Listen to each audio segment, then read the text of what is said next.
Vivaldi and the Invisible Orchestra by Stephen Costanza. Read by Ruth Clark. In Venice of long ago, there lived a man who daydreamed of music. He'd jot down his dreams in musical notes, scribbling thousands of notes in a single day, and his music sparkled like the canals in spring. Viva Vivaldi, the audience cheered as the maestro took his bows. His musicians, each one an orphan girl, bowed too. Behind their curtain dark as night, they were known as Vivaldi's Invisible Orchestra. One orphan curtsied and twirled around and bowed again, although she didn't play an instrument. Her name was Candidia, and, like Vivaldi, she was a bit of a daydreamer. Of all the orphans who lived at the orphanage, La Pitia, Candidia had the biggest job. She prepared the sheet music for Vivaldi's Invisible Orchestra. Every morning, a new piece of music awaited her in Vivaldi's study.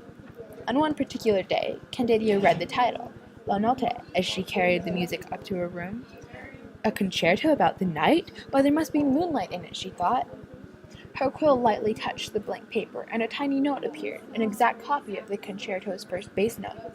She copied the second bass note, then the third, then another, and before long, she had several pages filled with notes just for the bassists.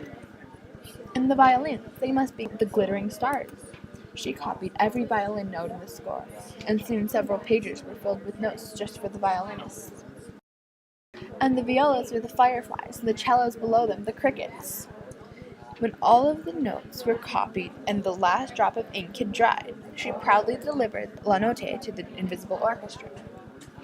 First, the bassists, here is your moonlight, then the violinists, and here are your stars. Next, the violists, for you, fireflies. Finally, the cellists, and you, lovely crickets.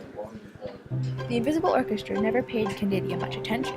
It was as if she were invisible to them. But when they rehearsed from the very notes she copied, what a joy it was to hear Vivaldi's daydreams come true. Vivaldi's.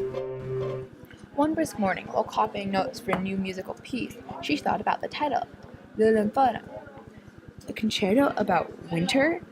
Candidia pondered, rubbing her hands. Why, there must be north wind in it.